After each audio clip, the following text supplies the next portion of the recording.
আসসালামু আলাইকুম। এখন আপনারা দেখবেন সংবাদ শিরোনাম। তারেক রহমান দেশে ফিরছেন 25 ডিসেম্বর। হাদির উপর হামলার ঘটনায় বিএনপির ভারপ্রাপ্ত চেয়ারম্যানের নিন্দা। শান্তি বিনষ্ট করতে চায় স্বাধীনতা বিরোধী চক্র।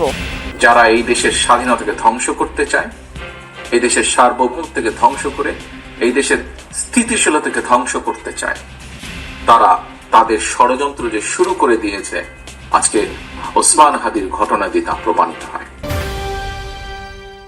ওসমান হাদির উপর হামলায় জড়িত কেউ গ্রেপ্তার হয়নি এখনো। মাথায় গুলিবিদ্ধ ইনকিলাব মঞ্চের মুখপাত্রের অবস্থা সংকটাপন্ন। এভার ক্যারে চলছে চিকিৎসা। হামলাকারীদের দ্রুত আইনের আওতায় আনার নির্দেশ প্রধান উপদেষ্টার। ঢাকা সহ বিভিন্ন স্থানে বিক্ষোভ, প্রতিবাদ, অপরাধীদের দৃষ্টান্তমূলক শাস্তির দাবি। ফেসবুকে ভাইরাল হাদির উপর গুলি চালানো 2 সন্দেহভাজনের ছবি দেখা যায় গণসংযোগেও। 7.65 ক্যালিবারের গুলি চালানো হয় বলছে সিআইডি। কেরানীগঞ্জের ঝুট গোডাউনে অগ্নিকাণ্ড। কাজ করছে ফায়ার সার্ভিসের 12 ইউনিট। দুর্বৃত্তরা আগুন দিয়েছে লক্ষ্মীপুরের জেলা নির্বাচন কার্যালয়ে, পুড়ছে নথিপত্র।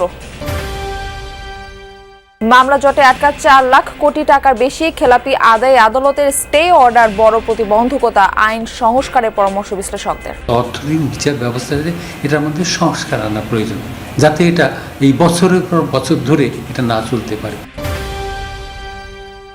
আসসালামু আলাইকুম। এখন দেখবেন সংবাদ বিস্তারিত। সকল জল্পনা কল্পনার অবসান ঘটিয়ে আগামী 25 ডিসেম্বর দেশে ফিরছেন বিএনপির ভারপ্রাপ্ত চেয়ারম্যান তারেক রহমান। শুক্রবার রাতে গুলশানে দলের চেয়ারপারসনের কার্যালয়ে স্থায়ী কমিটির বৈঠক শেষে এই কথা জানান মহাসচিব মির্জা ফখরুল ইসলাম আলমগীর। 2008 সালে চিকিৎসার জন্য দেশ ছাড়ার পর গত 17 বছর লন্ডনে আছেন তারেক রহমান। 2007 সালের 11 পট পরিবর্তনের পর গ্রেপ্তার হন তারেক রহমান। 2008 সালে কারাগার থেকে মুক্তি পেয়ে চিকিৎসার জন্য সহপরিবারে যুক্তরাজ্যে যান। সেখান থেকে প্রায় 1.5 যুগ তিনি লন্ডনে অবস্থান করছেন। গত বছরের 5 আগস্ট ছাত্র জনতার গণ অভ্যুত্থানে তৎকালীন আওয়ামী লীগ সরকার ক্ষমতাচ্যুত হওয়ার পর তার বিরুদ্ধে থাকা বেশ কিছু মামলার সাজা বাতিল হয়। সেই সাথে কিছু মামলায় আইনি প্রক্রিয়ায় অব্যাহতিও পান তিনি। এরপর থেকেই তার দেশে ফেরা নিয়ে জোর আলোচনা চলছিল। মা, সাবেক প্রধানমন্ত্রী ও বিএনপির চেয়ারপারসন খালেদা জিয়ার স্বাস্থ্যের অবনতি হলে তার দ্রুত দেশে ফেরার সম্ভাবনা আরও জোরালো হয়। অবশেষে বিএনপির স্থায়ী কমিটির বৈঠক শেষে শুক্রবার রাতে গুলশানের ব্রিফিংয়ে মির্জা ফখরুল জানান, দলের ভারপ্রাপ্ত চেয়ারম্যান তারেক রহমান আগামী 25 ডিসেম্বর ঢাকায় এসে পৌঁছাবেন। এই দেশের গণমানুষের অত্যন্ত প্রিয় মানুষ যারা তারেক রহমান, আমাদের দলের ভারপ্রাপ্ত চেয়ারম্যান, তিনি আগামী 25 ডিসেম্বর, আমি আবার রিপিট করছি যে আগামী 25 ডিসেম্বর তিনি ঢাকার মাটিতে আমাদের মাঝে এসে পৌঁছবেন। 25 ডিসেম্বর বৃহস্পতিবার, এদিন বড়দিনের ছুটি। আর ছুটির দিন হয় দেশে ফেরার বিষয়টিও আনন্দঘন হবে বলে আশা প্রকাশ করেন বিএনপির মহাসচিব। বলেন, জনগণই তারেক রহমানকে দেশে বরণ করে নেবে। এটা আমরা নিশ্চিত করলাম, ইনশাআল্লাহ সবকিছু ঠিক থাকে উনি অবশ্যই 25 তারিখে এসে পৌঁছবেন। দিনটাও খুব ভালো, বড়দিনের ছুটি আছে, চমৎকার একটা দিন। এবং আজকে গণতন্ত্র উত্তরণের পথে যে সমস্ত বাধাগুলো সৃষ্টি হয়েছিল, আমরা মনে করি যে আমাদের ভারপ্রাপ্ত চেয়ারম্যান তারেক রহমান সাহেব দেশে এসে পৌঁছলে সেই সমস্ত বাধা দূর হয়ে যাবে। ইনকিলাব মঞ্চের মুখপাত্র এবং ঢাকা 8 আসনের সম্ভাব্য স্বতন্ত্র প্রার্থী শরীফ ওসমান হাদির উপর হামলায় দুঃখ প্রকাশ করে তীব্র নিন্দা জানিয়েছেন বিএনপির ভারপ্রাপ্ত চেয়ারম্যান তারেক রহমান। শুক্রবার বিকেলে রাজধানীতে বিএনপি দেশ গড়ার পরিকল্পনা কর্মসূচির অনুষ্ঠানে তিনি বলেন, দেশের শান্তি ও স্থিতিশীলতা নষ্ট করতে তৎপর একটি গোষ্ঠী সেই ষড়যন্ত্রের অংশ হিসেবে এই হামলা। আরও বলেন, নির্বাচন বানচালে প্রকাশ্যে হুমকি দিচ্ছে একটি মহল। ষড়যন্ত্র মোকাবেলায় সবাইকে অতীতের তুলনায় বেশি ঐক্যবদ্ধ হতে হবে। হাদির উপর হামলাকারীদের খুঁজে বের করতে গণতন্ত্রের পক্ষের শক্তিকে সহযোগিতা করার আহ্বান জানান বিএনপির ভারপ্রাপ্ত চেয়ারম্যান। ইনকিলাব মঞ্চের নেতা জনাব ওসমান হাদি, তাকে গুলি করা হয়েছে। এই ঘটনার জন্য তীব্র ঘৃণা এবং প্রতিবাদ জানাচ্ছি।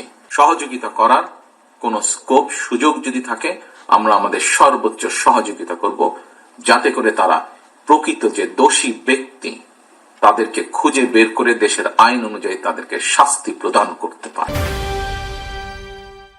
দুর্বৃত্তদের গুলিতে গুরুতর আহত ইনকিলাব মঞ্চের মুখপাত্র শরীফ ওসমান হাদিকে ঢাকা মেডিকেলের লাইফ সাপোর্ট থেকে এভার কেয়ার হাসপাতালে স্থানান্তর করা হয়েছে। চিকিৎসকরা জানিয়েছেন, ওসমান হাদির অবস্থা সংকটাপন্ন। শুক্রবার দুপুরে রাজধানীর বিজয়নগরে অটোরিকশায় যাওয়ার সময় সন্ত্রাসীরা তার মাথায় গুলি ছোড়ে। ঢাকা মেডিকেলে তার অস্ত্রোপচার করা হয়। হাদি ঢাকা ৮ আসনের সম্ভাব্য স্বতন্ত্র এমপি প্রার্থী। জুমার নামাজ পড়ে অটোরিকশা করে যাচ্ছিলেন ওসমান হাদি। এ সময় মোটর সাইকেলে করে দুজন ওই রিকশার পাশে এসে হাদিকে লক্ষ্য করে গুলি চালায়। গুলি তার কানের পাশ দিয়ে মাথার ভেতরে ঢুকে যায়। শব্দ পেয়ে আমাদের বাসা এখানে আমরা নিচে নেমে আসি। আসার পরে আমরা এখানে দেখি একজন লোক গুলিবিদ্ধ, উনি রিক্সায় ছিলেন, দুইজন আরোহী ছিলেন এবং একটা মোটর সাইকেল এখান থেকে গুলি করে চলে গেছে। দুজনকে, একজনের ছিল হেলমেট পরা, আরেকজনের এদিকে একটা দাগ আছে। আমার সন্দেহ হচ্ছে এই বাইক যে গুলি করছে, যে বাইকে ছিল দুজনের মধ্যে একজন গত শুক্রবারে বাসাতে ছিল এবং কি বাসাতে ওর খুবই আন্তরিকতা ছিল। আমাদের কাছে ফুটেজ আছে। এই জায়গায় গুলি করা হয়েছে, অর্থাৎ এই জায়গায় গুলি করার সাথে তিনি রিক্সাতে পড়ে গেছেন। তার সাথে দুইজন, একজন ছোট সাথী ছিলেন আর একজন বড় মিডিয়াম সাইজের মানুষ ছিলেন সাথে। তখন আমি হাদি ভাইকে তুললাম, তোলার পরে বন্দুকটা আমার দিকে তাকলো যে আমি একজন কেন দৌড়ে গেলাম। তার সাথে থাকা কর্মীরা দ্রুতই তাকে ঢাকা মেডিকেলে নিয়ে যান। সেখানে চিকিৎসকরা তার মাথায় অস্ত্রোপচার করে গুলি বের করেন। তারপর তাকে নেওয়া হয় লাইফ সাপোর্টে। হাদির অবস্থা ক্রিটিক্যাল বলে জানান চিকিৎসক। সংকটাপন্ন অবস্থায় চিকিৎসকদের নিবিড় পর্যবেক্ষণে আছেন ইনকিলাব মঞ্চের ওসমান হাদি। শুক্রবার সন্ধ্যায় ঢাকা মেডিকেল থেকে এভার কেয়ার হাসপাতালে নেওয়া হয় তাকে। পরে ইনকিলাব মঞ্চসহ বিভিন্ন রাজনৈতিক দলের নেতাকর্মীরা ভিড় করেন হাসপাতালের সামনে। দোষীদের আইনের আওতায় আনতে ইনকিলাব মঞ্চের পক্ষ থেকে দেয়া হয় 24 ঘন্টার আলটিমেটাম।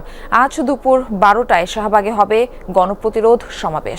শুক্রবার সন্ধ্যায় ঢাকা মেডিকেল কলেজ হাসপাতালে অস্ত্রোপচার শেষে সংকটাপন্ন অবস্থায় রাজধানীর এভার কেয়ার হাসপাতালে নেওয়া হয় ওসমান হাদিকে। এদিন দুপুরে আততায়ীর গুলিতে গুরুতর আহত হন ইনকিলাব মঞ্চের মুখপাত্র ও ঢাকা ৮ আসনের সম্ভাব্য স্বতন্ত্র সংসদ সদস্য পদপ্রার্থী। দেখতে যান সরকারের ৩ উপদেষ্টা সহ বেশ কয়েকটি রাজনৈতিক দলের নেতারা। ইনকিলাব মঞ্চের নেতাকর্মীরাও উপস্থিত ছিলেন সেখানে। হাদির ভাইয়ের সাথে টেলিফোনে কথা বলেন প্রধান উপদেষ্টা। আশ্বাস দেন চিকিৎসায় সব রকম সহায়তার, প্রয়োজনে নেওয়া হবে বিদেশেও।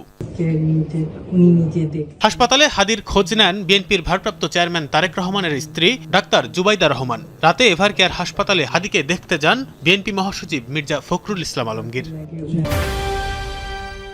কেরানীগঞ্জের আগানগর এলাকায় একটি ঝোট গোডাউনে ভয়াবহ আগুন লেগেছে। ফায়ার সার্ভিসের তথ্য অনুযায়ী ভোর 5:30 নাগাদ তারা অগ্নিকাণ্ডের খবর পান। এরপরই একে একে 12টি ইউনিট আগুন নিয়ন্ত্রণে যোগ দেয়। ঝোট কারখানাটি বাবুবাজার সংলগ্ন 12তলা ভবনের নিচতলায় অবস্থিত। দোতলা পর্যন্ত ছড়িয়ে পড়ে আগুনের লেলিহান শিখা। ধোঁয়ায় ছেড়ে যায় পুরো এলাকা। প্রথমে স্থানীয়রা আগুন নিয়ন্ত্রণে এগিয়ে যায়। পরে ফায়ার সার্ভিসকে খবর দিলে একে একে যোগ দেয় 12টি ইউনিট।